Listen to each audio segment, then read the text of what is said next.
Hello friends, आज मैं आपको बताऊंगा हस्बैंड अपनी वाइफ के अगेंस्ट कौन कौन से केस डाल सकते हैं, अपनी डिफेंस कैसे रख सकते हैं। अभी तक होता क्या है, वाइफ हस्बैंड के अगेंस्ट झूठे मेंटेनेंस केस डाल रही है, डोमेस्टिक वायलेंस केस डाल रही है, 498 के केस डाल रही है, पूरे के परिवार को इम्प्लीकेट कर रही है। दोस्तों, मैं आपको बताऊंगा आप अपनी वाइफ के अगेंस्ट भी केस डाल सकते हैं। अब सुने, ध्यान से सुने, समझे।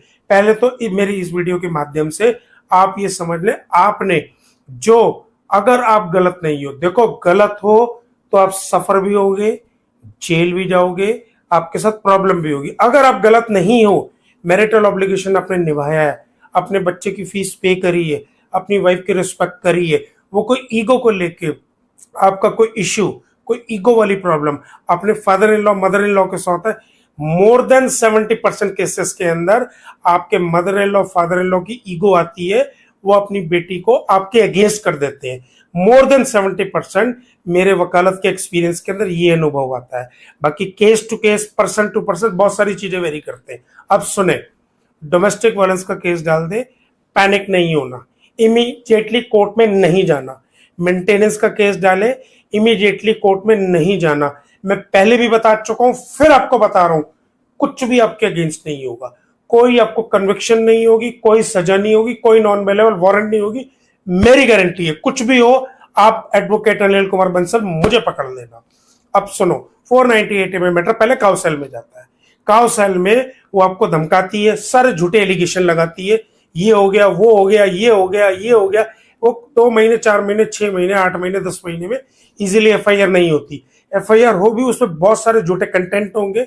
उसने अपनी एफआईआर में क्या बोला हुआ है, रियलिटी आपको मालूम है कि आपको क्या होता है। सबसे पहले जो ये समझ ले, जो पत्नी, जो बीवी, जो आपके बच्चों की माँ आपके अगेंस्ट एफआईआर करा रही है, आपको जेल पहुंचाना चाह रही है, माफ करना दोस्तों, 70, 80, 90% वो घर बस नहीं बसाना चाहती। वो सिर्फ और सिर्फ आपको पैसे के लिए आपको समझ रही है।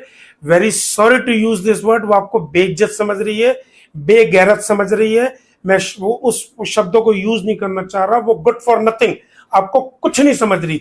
आपकी सारी इज्जत खत्म हो चुकी है। वो अपने mother in law father in law को, उसको बात करने की तमीज खत्म हो चुकी है।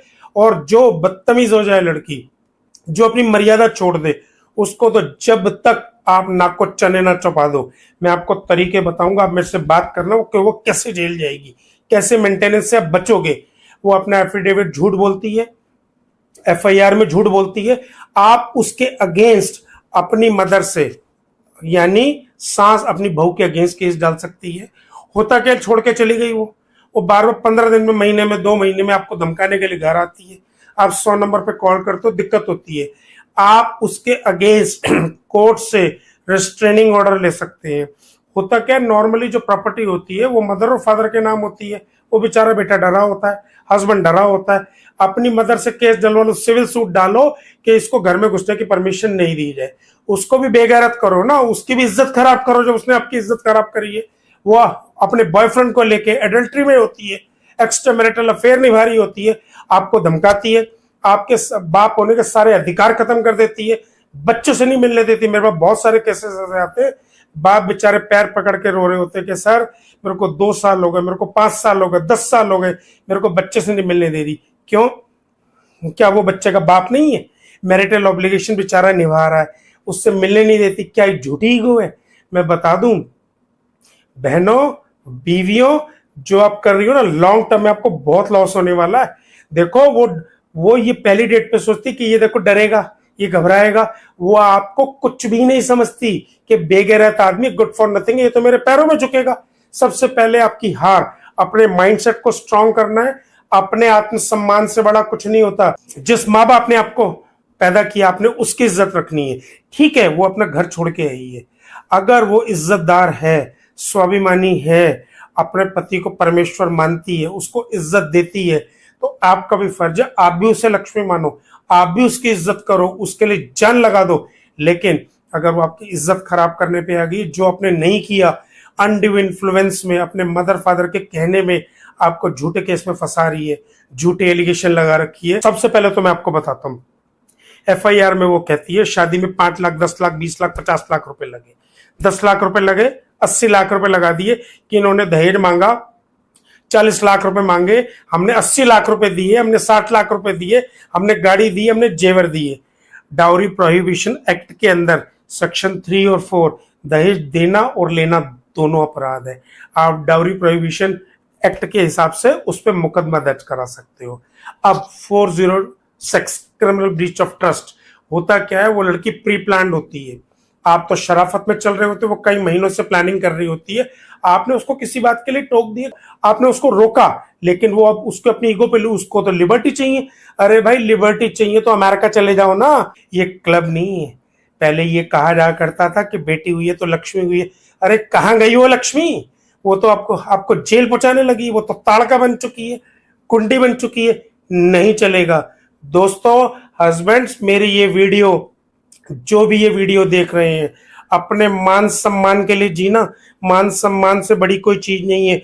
देखो, जो बच्चा आपने पैदा किया है उसका कोई कसूर नहीं है, इस दुनिया में उसको आप लाए हो, उसकी जिम्मेवारी निभाओ, उसके छोटी मोटी मेंटेनेंस देनी पड़े दो, लेकिन अपनी वाइफ को कुछ भी आपके अगेंस्ट हो जाए, सबसे पहले तो मैं आपको बता दूं, मैं अपने वकील दोस्तों से, जो बेचारे MP UP बिहार से वो डिग्रियां लेके आते हैं, कोर्टों के बाहर वो घूम रहे होते हैं, 10-20-30 हजार में पूरे केस की गारंटी ले लेते हैं, ना उनको ड्राफ्टिंग आती, ना उनको क्रॉस एविडेंस आता।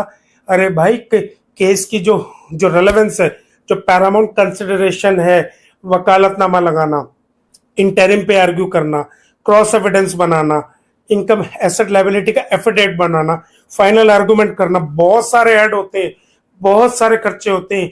एक अच्छा जेन्युइन प्रैक्टिसिंग एडवोकेट जो आपको रिलीफ देगा, उसकी फीस थोड़ी ज्यादा होती है। आप सस्ता रोए बार बार, महंगा रोए एक बार। आप बार बार वकील चेंज करते हैं, क्यों? क्योंकि आपको भी नहीं पता होता, आप अपने आप को शॉर्ट टर्म गेन में लॉन्ग टर्म लॉस में चले जाते हैं। शॉर्ट टर्म लॉस होने दो, लॉन्ग टर्म आपको गेन होगा। लंबे रेस के घोड़े बनना है तो आपको एक अच्छा एडवोकेट का चुनाव करना पड़ेगा। सबसे पहले आपके पास कोई भी इंफॉर्मेशन आती है, क्यों? आपकी बीवी आपसे ज्यादा चालाक है, वो सारी डाटा, सारी इंफॉर्मेशन, सारा रिकॉर्ड, सब कुछ इकट्ठा करती है, ताकि वो पहले से ये मन बना चुकी होती है कि मैंने इसके खिलाफ केस करना है, झूठा मेंटेनेंस का केस करना है, इसको जेल पहुंचाना है। वो मनी मन अपनी सास को, ससुर को बदला लेने की उतारू होती है। मैं ये नहीं कह रहा कि सारी लड़कियां गलत होती हैं, मैक्सिमम केसेस के अंदर होता है वो अपने लॉस का मिसयूज करती हैं। उन्हें नहीं पता होता कि लॉन्ग टर्म में उनके साथ क्या होने वाला है। बस वेहेमेंट प्रोवोकेशन के अंदर झूठे एलिगेशन लगा दो। मैं आपको बताऊंगा कि आप कौन कौन से केस कर सकते हो। देखो, चीटिंग का केस आप उसके खिलाफ कर सकते हो, क्योंकि बहुत सारे हस्बैंड के पास वाइट की इनकम होती है। और दोस्तों, मैं आपको ये बता दूं, ये कुछ नहीं होगा कि मैं प्रॉपर्टी किसी और के नाम कर दूं, मैं अपनी इनकम जीरो कर दूं। आपने झूठ नहीं बोलना। जब आप खुद सच्चे होगे तो ही सामने वाले के झूठ को पकड़ पाओगे। क्योंकि जो इनकम एसेट लायबिलिटी का एफर्ट है रजनीश वर्सेस नेहा का 2020 का सुप्रीम कोर्ट का, उसमें क्लियर लिखा हुआ कि पिछले 3 साल की बैंक स्टेटमेंट होगी। बहुत सारे क्लाइंट, बहुत सारे हस्बैंड, कोई एडवोकेट एडवाइस करता है कि जी प्रॉपर्टी किसी और के नाम कर दो, बाप को कहते हैं उसको बेदखल कर दो। अरे ये टेम्परेरी मूव्स होते हैं, इससे केस नहीं जीता जाता, केस क्रॉस एग्जामिनेशन से जीता जाता है। जो इनकम एसेट लायबिलिटी में उसने एफिडेविट दिया हुआ है, मैंने 340 CRPC पे एप्लीकेशन, मैंने वीडियोस बना रखी है, आप वो रिकॉर्ड समन करो, आपके पास सारी इंफॉर्मेशन होनी चाहिए। बहुत सारे केसेस में मेंटेनेंस 20,000 में बन गई, उसके बाद सुप्रीम कोर्ट या हाई कोर्ट के जाके 10,000 बन जाती है। अगर वाइफ अर्निंग है, उसने कोई फैक्ट को कंसील किया हुआ है, अगर वो कैपेबल ऑफ अर्निंग है, 3-4-5 ग्राउंड होते हैं, वो आप मेरे से मिल लेना, हमसे बात कर लेना, मैं आपको सारे एक्सप्लेन कर दूंगा। देखो, हर केस की अपनी एक स्टोरी होती है, हर केस की अपनी एक स्ट्रेंथ होती है, उसके अपने वीक पॉइंट्स होते हैं, वो कब अप्लाई करने होते हैं, वो जुडिशियल माइंड कब अप्लाई करना होता है। सबसे पहले तो मेंटली स्ट्रांग हो जाओ, इमीडिएटली डेटों पे जाना छोड़ दो। उसका पर्पस सिर्फ मेंटेनेंस सीख करना है, उसका पर्पस घर बसाना नहीं होता। आप कितनी मीडिएशन कर लो, 99% मीडिएशन के अंदर आप जहां कॉम्प्रोमाइज की बात करोगे वो और ज्यादा उछलेगी, और ज्यादा जंप लगाएगी, और चीजें आपके अगेंस्ट की कि ये तो डर गया, ये तो घबरा गया, क्योंकि अब आप उसके लिए हस्बैंड नहीं हो, अब आप उसके लिए मनी मेकिंग मशीन हो, बेइज्जत गैरतमंद हो कि ये तो झुकेगा ही झुकेगा। जहां आप अपनी बीवी को इज्जत देना स्टार्ट कर दोगे, वो आपको मिसयूज करने लगेगी, आपको मैनिपुलेट करने लगेगी, आपको मनी एक्सटॉर्ट करने लगेगी। देखो, मैं ये भले फिल्म स्टाइल में बना रहा हूं, लेकिन रियलिटी यही है, प्रैक्टिकल बात यही है। सबसे पहले आपको पेशेंस लूज नहीं करना, डरना नहीं है। मेरी गारंटी है लॉन्ग रन में जीत आपकी होगी, लेकिन आपको कुछ भी छुपाना नहीं है। जो रियलिटी है वो सामने आनी आनी है। अगर वो गलत होगी तो लॉन्ग टर्म में देखो घोर कलयुग चल रहा है, वो टाइम दूर नहीं है जब मैं आपको दिखाऊंगा इनकम एसेट लायबिलिटी के एफिडेविट पे अगर आपने ग्राउंड लेवल पे ठीक ठाक वर्क किया तो आपकी वाइफ वो दिन दूर नहीं है जब वो जेल जाएगी। मेंटेनेंस तो छोड़ो, एलिमनी तो छोड़ो, उसको अपनी बेल लेने के लिए पैसा खर्च करना पड़ेगा। मेरे बहुत सारे केसेस में 1 करोड़ एलिमनी मांगती है और 5 लाख रुपए में सेटल होता है। वो भी हस्बैंड कहता है सर मेरी जान छुड़वाओ, मैं इसके साथ नहीं रहना चाहता। और 498A में अगर आप बाइज्जत बरी होते हो, वैसे तो 498A में मैक्सिमम केसेस में कॉम्प्रोमाइज होता है। मैं आपको लॉ बता रहा हूं, कोई भी झूठा केस अगर आप क्लीन चिट होते हो, एक्विट होते हो, आप उस पर डिफेमेशन का सिविल और क्रिमिनल दोनों केस डाल सकते हो। एक्चुअली हस्बैंड वहां तक पहुंच ही नहीं पाते। कहीं ना कहीं हम लोगों के अंदर कमी है, जो बीवियां बेटियां आपके अगेंस्ट पावर को मिसयूज कर रही हैं। जजेस इतने बुरे नहीं होते जितना उन्हें उतना बुरा बना देते हैं।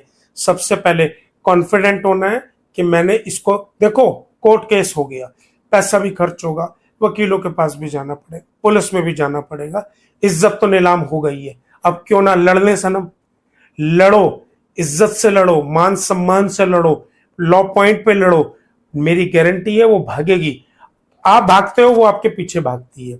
जीत आपकी होगी। आपको कोई भी प्रॉब्लम है, आप 24 घंटे हमसे बात कर सकते हैं, हमसे कंसल्टेंसी ले सकते हैं। जेन्युइन केसेस के अंदर मेरी गारंटी है, मेरी मेंटल अप्रोच, मेरी सोच, मेरी पॉजिटिव वाइब्स घर बसाने की होती है। जहां 1 या 2 बच्चे होते हैं, 2, 4, 5 साल के बच्चे होते हैं, 20-30% के अंदर स्कोप होता है कि मेडिएशन के थ्रू घर बसाया जा सके।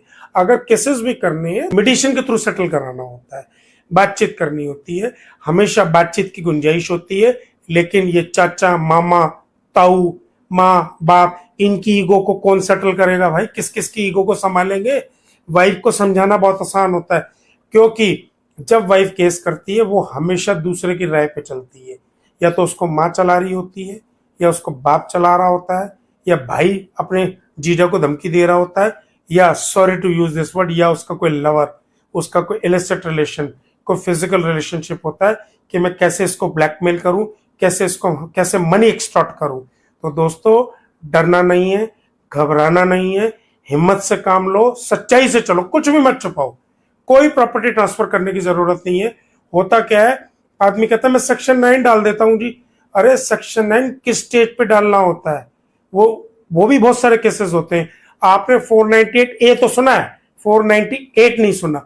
498 के अंदर आप अपनी वाइफ के अगेंस्ट भी केस डाल सकते हो, अपने mother in law, father in law के अगेंस्ट भी केस डाल सकते हो। इस मंच पे YouTube के माध्यम से, वीडियो के माध्यम से लिमिटेड स्कोप होता है बताना। उसके लिए आपको 1 to 1 हमसे बात करनी पड़ेगी, हमसे ओपिनियन लेनी पड़ेगी। हम 24 घंटे आपके लिए अवेलेबल हैं। कोई भी समस्या हो, बेझिझक मैं आपका मोरल बढ़ाने के लिए एडवोकेट अनिल कुमार 24 घंटे अवेलेबल हूं। Thank you, thank you, thank you.